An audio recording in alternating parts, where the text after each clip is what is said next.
Hello दोस्तों, आपके अपने YouTube चैनल एग्जाम फास्ट में स्वागत है। मैं संदीप सर। आप लोग जो है ज्योग्राफी का अगला प्रैक्टिस सेशन लेकर आ रहे हैं, जो कि काफ़ी महत्वपूर्ण है, जो लगातार प्रैक्टिस सेशन चल रहे हैं।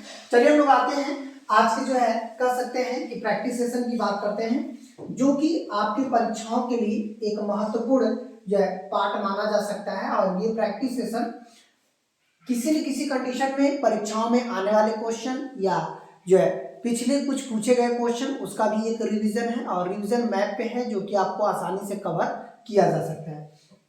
तो यहाँ पर देखिए रेणुका झील पूछ रहा है, रेणुका झील की बात हो रही है। इसका मतलब है कि रेणुका झील यदि पूछेगा कि ये कहाँ पर है, तो ये देखिएगा रेणुका झील, तो ये देखिए यहाँ पर अरुणाचल प्रदेश में है, हिमाचल में है, उत्तर प्रदेश में है या मध्य प्रदेश में। तो ये आपका रेणुका झील पड़ता है हिमाचल प्रदेश में। हिमाचल प्रदेश में देखिए रेणुका झील के अलावा और कौन कौन से झील पड़ते हैं, जैसे आपका सूर्यताल झील है, सूर्यताल, चंद्रताल, चंद्रताल, सूर्यताल, चंद्रताल झील और जो है रेणुका झील, ये सभी कहाँ पे है? हिमाचल प्रदेश में, जो कि हम मैप में भी देख सकते हैं। यहाँ पर देखिएगा आपका हिमाचल प्रदेश यहीं पे है, तो यहाँ पर देखिए ये जो भाग है ये सूर्यताल का है, उसके नीचे चंद्रताल है और यहाँ पर जो रोहतांग के पास रेणुका है। मतलब यहाँ पर देखिए सूर्यताल, उसके नीचे चंद्रताल और यहाँ पर रेणुका। कभी कभी ध्यान रखिएगा उसका उत्तर से दक्षिण को बनाने के लिए भी क्वेश्चन ऑप्शन दे देता है, जो कि यहाँ का आप देखेंगे उत्तराखंड के का झील का नाम दे देगा, चाहे कह सकते हैं कि कोई ना कोई इस तरह का, जैसे नैनीताल, भीमताल, सातताल, राकसताल, मतलब बहुत सारे ताल हैं जो कि उत्तराखंड में है, जो काफी महत्वपूर्ण है। तो वहां से क्वेश्चन दे सकता है। तो इसको हम लोग ऊपर से जो है नीचे तक का एक क्रम समझ लीजिएगा। रेणुका झील, ये सब झील है और यहाँ पर जो है जो कि आपके एग्जाम में क्या है, काफी महत्वपूर्ण है। भारत की सबसे जो ऊंचाई पर स्थित झील है, जिसे हम लोग कहते हैं चोलागमू झील, चोलागमू, ये जो झील है चोलागमू झील, ये कहाँ पे है? सिक्किम में है। यदि पूछेगा भारत में सबसे अधिक ऊंचाई पर स्थित जो झील है वो चोलागमू है, जो कि सिक्किम है, जो काफी महत्वपूर्ण क्वेश्चनों में से आता है। और यहाँ पर हम लोग देखें तो ये सबसे ऊंचाई पर स्थित झील है। और एक मणिपुर में झील है जो लगातार एग्जाम में पूछता है, मणिपुर में, उसका नाम है लोकटक। लोकटक झील जो है मणिपुर में है। ये तैरता हुआ झील, तैरता हुआ पार्क है, यहाँ पर तैरता हुआ पार्क। अच्छा, तैरता हुआ पार्क जो है ये मणिपुर में, इसका नाम क्या है? इसका नाम है केबुल नाम जाओ, केबुल नाम जाओ। एक चीज याद रखिएगा, जैसे केबुल नाम जाओ जो है एक तैरता हुआ पार्क है, जो कि किस झील पे है? लोकटक झील पे है, मणिपुर में है। और ये काफी महत्वपूर्ण पार्क है, क्योंकि पूर्वी भारत का सबसे बड़ा एक तो लोकटक झील है। लोकटक झील पूरे पूर्वी भारत में सबसे बड़ी झील है और तैरता हुआ पार्क एक आश्चर्य माना जाता है। उसको एक वजह से जो है केबुल नाम जाओ नामक तैरता हुआ पार्क बार बार पूछता है। तो यहाँ पर हम लोग झीलों को अच्छे से समझ सकते हैं। यहाँ पर जितनी झीलें हैं ताल से संबंधित है। और जो जम्मू कश्मीर में है, जम्मू कश्मीर में देखिए डल झील बहुत ही महत्वपूर्ण है। और उसकी इधर देखिए बुलर झील है, जो मीठे पानी की भारत की सबसे बड़ी झील है, वो भी जम्मू कश्मीर में है। तो इसका मतलब है यहाँ पर अब यदि हम लोग आए तो ये देखिए उड़ीसा में एक झील यहाँ पर बनती है, जिसको ना हम लोग क्या कहते हैं? चिल्का। चिल्का भी काफी महत्वपूर्ण झील है। और तमिलनाडु और इस सीमा पर यदि हम लोग देखें, तमिलनाडु और आंध्र प्रदेश की सीमा पर, तो एक झील आता है पुलिकट झील, पुलिकट, जहाँ पे सतीश धवन अंतरिक्ष केंद्र है। ये भी बहुत इंपॉर्टेंट है। मतलब यहाँ पर देखिए महाराष्ट्र में जो देखिए ये है ना लोनावाला, लोनावाला के पास एक लोनार झील है, लोनार, ये भी बहुत इंपॉर्टेंट है। और यहाँ पर राजस्थान में देखेंगे तो राजस्थान में आपका कह सकते हैं कि एक सबसे महत्वपूर्ण राजस्थान में खारे पानी की झील आता है, जिसे हम लोग कहते हैं सांबर। सांबर जो है राजस्थान में खारे पानी की झील है, जो कि एक महत्वपूर्ण झीलों में से माना जाता है, बहुत ही इंपॉर्टेंट झील है। यहाँ पर पक्षियों का कब्रगाह है, मतलब यहाँ पे पक्षियां यदि पानी पीती हैं तो मर जाती हैं। ज्यादातर यदि देखा जाए तो पक्षियों की मृत्यु यहीं पे होती है। इसके अलावा राजस्थान में डिंडवाना है, पंचभद्रा है, लुनरकस है, ये सभी महत्वपूर्ण जो है झीलें राजस्थान में है, जो कि बहुत ही इंपॉर्टेंट है आपकी एग्जाम की दृष्टि से। जितने भी इंपॉर्टेंट झील यदि आते हैं मैप में आपको बता दिया जाएगा, ठीक है। तो चलिए हम लोग और आगे बढ़ते हैं। यहाँ पर है निम्न में से किस नदी का उद्गम स्थल झील से हुआ है, मतलब कौन सी नदी झील से है? तो झेलम है, चिनाब है, ब्यास है या सतलुज।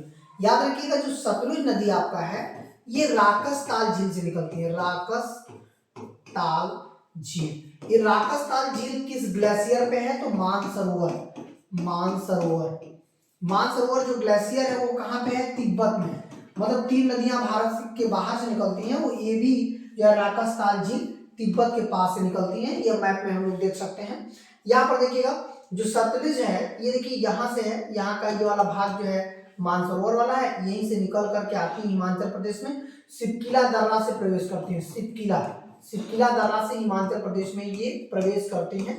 इसका मतलब ये भारत के बाहर से आती हैं। यहाँ पर जो झील है इसका नाम है राकस ताल झील। राकस ताल झील ये बहुत इंपॉर्टेंट झील है जो कि एग्जाम में बार बार पूछता है। यहाँ पर देखिए हिमाचल प्रदेश में होते हुए पंजाब आती है और भाखड़ा नागल भी इस पे बंधा हुआ है, तो ऐसे करके ये बहुत ही इंपॉर्टेंट माना जा सकता है। इसके अलावा यहाँ पर जो मानसरोवर वाला भाग है यहीं से आप देखेंगे कि इधर जा रही है ब्रह्मपुत्र, ये देखिए ब्रह्मपुत्र गई और जो असम होते हुए बांग्लादेश चली जाती है। और इधर आप देखेंगे कि यहीं से एक नदी निकलती है, देखिए यहाँ से ब्रह्मपुत्र, इसी के इस तरफ से आपका लद्दाख होते हुए सिंधु नदी जो कि पाकिस्तान चली जाती है। यहाँ पर आप देख सकते हैं जो कि काफी महत्वपूर्ण है। बाद में ये लोग जाकर मिठानकोट के पास मिल भी जाती हैं सभी नदियां, जो पंजाब की जितनी 5 नदियां हैं वहां से भी एग्जाम में क्वेश्चन पूछता है। ठीक है, आगे क्वेश्चन आएगा नहीं। अब आते हैं ओंग और तेल। ओंग और तेल जो है नदी किसकी सहायक नदी है? कृष्णा की है, महानदी की है, गंगा की है और कावेरी की। तो ये क्या हो जाएगा आपका? कृष्णा की सहायक नदी ओंग और तेल है। ठीक है, तो यहाँ पर हो जाएगा। फिर इसके बाद आते हैं आगे, देखिएगा यहाँ पर हम लोग मैप में देख सकते हैं ये महाबालेश्वर से निकलती है कृष्णा नदी और ये ऐसे करके जो है कर्नाटक आंध्र प्रदेश होते हुए चली जाती हैं। तो इस पर जो है क्वेश्चन यही है। बाकी और आगे बढ़ते हैं।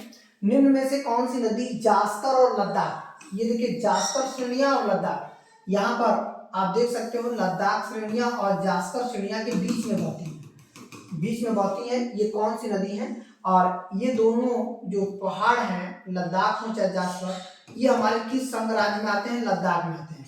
ये नदी कौन सी है? तो इस नदी का नाम है सिंधु नदी। इन दोनों पहाड़ियों के बीच में गार्द का निर्माण करती है। तो इसका सही आंसर क्या हो जाएगा? सिंधु नदी। यहाँ पर आप मैप में भी देख सकते हो। यहाँ पर देखिए 2 श्रेणियां हैं, जैसे आपका लेह वही लद्दाख वाला भाग है, इधर देखिए आपका जास्कर श्रेणी, इसी के बीच में आपका सिंधु नदी जो है बह करके पाकिस्तान चली जाती है। ठीक है, चलिए और आगे बढ़ते हैं। यहाँ पर है मंदाकिनी और अलकनंदा कहाँ मिलती हैं? तो विष्णुप्रयाग। देखिए जहां पर मंदाकिनी और अलकनंदा मिलती है ना, ये देखिए ये हो गया। अब आते हैं कि मंदाकिनी अलकनंदा ये कहां पर मिलती हैं? तो विष्णुप्रयाग, कर्णप्रयाग, रुद्रप्रयाग, देवप्रयाग। तो यहाँ पर देखिए ये जो रुद्रप्रयाग है उसी में ये मिलती हैं। यहाँ से देखिए मंदाकिनी हो गया, अलकनंदा तो मुख्य धारा है, अलकनंदा और भागीरथी जहां मिलती हैं, देखिए भागीरथी और इधर से देखिए अलकनंदा ये जहां मिलती है यहाँ वाले भाग को, इसको हम लोग कहते हैं देवप्रयाग। याद रखिएगा देवप्रयाग से ही इन दोनों नदियों का मिल करके नाम क्या हो जाता है? गंगा इनका नाम होता है देवप्रयाग से। तो इतना आपको ध्यान रखना है। इसमें आप मैप में भी देख सकते हैं। यहाँ पर देखिए उत्तराखंड है, यहीं से गोमुख से निकलती हैं और यहाँ से जो है कई नदियां यहाँ पे छोटी छोटी जो कि आकर इनसे मिलती हैं और ये उत्तर प्रदेश में जो एंट्री करती हैं। तो उत्तर प्रदेश में सबसे पहले एंट्री करती हैं आपका बिजनौर में। बिजनौर से जो है एंट्री करके ये उत्तर प्रदेश के टोटल 27 जिलों से होकर जाती हैं गंगा नदी। ठीक है, और सबसे ज्यादा विस्तार भी इनका जो है उत्तर प्रदेश में ही है। अब आते हैं निम्न में से कौन सी नदी घाघरा की सहायक नदी है? सरयू है, गोमती है, सोन है या राप्ती है? तो घाघरा की सहायक नदी कौन सी है? राप्ती है। आप उत्तर प्रदेश में देख सकते हैं यहाँ पर जो है घाघरा की सहायक नदी, देखिए यहाँ पर क्या है जो बिहार में जा रही है, यहाँ पर राप्ती नदी है। और राप्ती नदी के ही किनारे गोरखपुर है। यदि पूछेगा राप्ती नदी के किनारे कौन सा शहर है, तो गोरखपुर जो कि आपका इस समय चर्चित है, ये किस नदी किनारे है? तो राप्ती नदी किनारे। ठीक है, अब देखिए अब आते हैं निम्न में से कौन सा राज्य यमुना नदी कि जल ग्रहण का क्षेत्र नहीं माना जाता है, मतलब कि वह राज्य में यमुना नदी का जल स्तर नहीं आता, मतलब यमुना नदी वहाँ नहीं आती, मतलब जो वर्षा का जल है वहाँ यमुना नदी में नहीं मिल पाता, और कहीं ना कहीं ग्लेशियर से या वर्षा के जल से मिलता है। तो ये देखिए राजस्थान, यहाँ से भाई देखिए चंबल वगैरह आती हैं तो वहाँ का तो मिलेगा ही। हिमाचल प्रदेश, यहाँ पर भी जो उत्तराखंड का यमुनोत्री है, यमुनोत्री के उस तरफ वाले क्षेत्र का वाला भाग जो हिमाचल में आता है, और यमुनोत्री जो है ये उत्तराखंड में आता है। तो यहाँ का तो भाई देखिए है ही, और फिर उत्तराखंड का रहा ये भी है, पंजाब नहीं है, तो इसका सही आंसर क्या हो जाएगा, पंजाब। ये नहीं है, यहाँ का कोई भी स्रोत यमुना नदी में जल में नहीं मिलता है। ठीक है, चलिए और आगे बढ़ते हैं। तो यहाँ पर हम लोग मैप में भी देख सकते हैं कि जैसे यहाँ पर देखिएगा चंबल यहाँ से आती है, यमुना में आकर मिल जाती है। यमुना देखिए दिल्ली के पास, आगरा के पास है। फिर आप देखेंगे कि हिमाचल प्रदेश से भी आती है, उत्तराखंड से भी देखिए आती है, लेकिन ये जो पंजाब है आपका, पंजाब से कोई जल स्रोत इन्हें नहीं मिलता है यमुना नदी को, क्योंकि देखिए नीचे से जितनी नदियां, केन, बेतवा, जितनी भी नदियां हैं नीचे से ही मिलती हैं। ठीक है, भारत में पंजाब से निकलने वाली 5 नदियां जो पाकिस्तान के मिठान कोट में जाकर के मिल जाती हैं, ये कौन सी नदियां पांचों किसमें मिलती हैं, तो ब्रह्मपुत्र, गंगा, सिंधु और यमुना। ये देखिए सिंधु में मिलती हैं। इसका मतलब है देख लीजिए ये सिंधु नदी आती है, और यहाँ पर देखिए पठानकोट है, पठानकोट, और आप देखेंगे कि ऊपर से ये देखिएगा झेलम, फिर उसके नीचे चिनाब, फिर उसके नीचे रावी, ये सब देखिए आपस में मिलती जा रही हैं। ठीक है, और ये सभी जाकर के यहाँ से देखिए सतलज, ये सभी जाकर के यहाँ चिनाब में मिलती हैं, जो मुख्य धारा चिनाब की है, और चिनाब सभी जाकर कहाँ मिलती हैं, पठानकोट पाकिस्तान में, और यहीं पे मिल करके फिर वो चली जाती हैं अरब सागर में, अरब सागर में। ठीक है, तो यहाँ से देखिए एग्जाम में क्वेश्चन पूछा जा सकता है। तो चलिए और आगे बढ़ते हैं। यहाँ पर है थार रेगिस्तान। ये देखिएगा थार रेगिस्तान सबसे लंबी नदी निम्न में से कौन सी है, लूनी है, चंबल है, झेलम है, सोन है। तो लूनी नदी जो है थार रेगिस्तान की सबसे लंबी नदी है, और एकमात्र ऐसी नदी जो विलुप्त हो जाती है आधे रास्ते पर, खारेपन जो है खारे पानी का, आधे मीठे पानी का, और एकमात्र नदी है जो कच्छ के रण में विलुप्त हो जाती है। ये देखिएगा लूनी नदी देखिए यहाँ आती है और कच्छ के पास विलुप्त हो जाती है। और ये देखिए राजस्थान की सबसे लंबी नदी भी मानी जाती है मरुस्थल में। निम्न में से कौन सा पूर्व की दिशा में बहने वाली नदी है, मतलब कुछ नदियां हैं जो पश्चिम की दिशा में बहती हैं।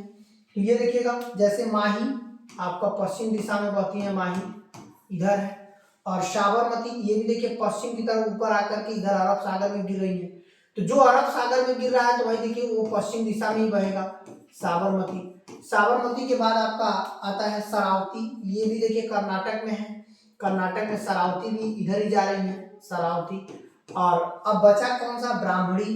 ब्राह्मणी जो है ये आपका जाती है जो छत्तीसगढ़ मतलब झारखंड से निकल करके ये जाकर बंगाल खाड़ी गिरती है। तो बंगाल की खाड़ी में जो भी गिर रहा है वो किस तरफ बह रहा है, वो पूर्व की तरफ जा रहा है। ठीक है, पूर्व की ओर जा रहा है। चलिए, तो यहाँ पर हम लोग देख सकते हैं कि जो आपका झारखंड से देखिए ये निकल करके ब्राह्मणी इधर जा करके उड़ीसा होते हुए बंगाल खाड़ी की तरफ चली जाती है। बाकी ये देखिएगा इधर जो जितनी नदियां हैं, जैसे माही मध्य प्रदेश से निकल कर देखिए इधर जा रही हैं, आपका साबरमती देखिए इधर जा रही है, शरावती देखिए कर्नाटक में निकल रही है, और यदि हम लोग देखें तो कर्नाटक के बाद इधर ही जा रही है। अब क्लियर हो गया। चलिए और आगे बढ़ते हैं। तो आज का सेशन इतना ही है, जो कि काफी महत्वपूर्ण सेशन रहा है और आपकी आगामी परीक्षाओं के लिए भी काफी महत्वपूर्ण है। लास्ट तक बने रहने के लिए बहुत बहुत धन्यवाद, और ध्यान रखिएगा आप अपने एग्जाम फास्ट फैमिली को और ताकतवर बनाइए, ज़्यादा से ज़्यादा लाइक और सब्सक्राइब और शेयर करिए। धन्यवाद।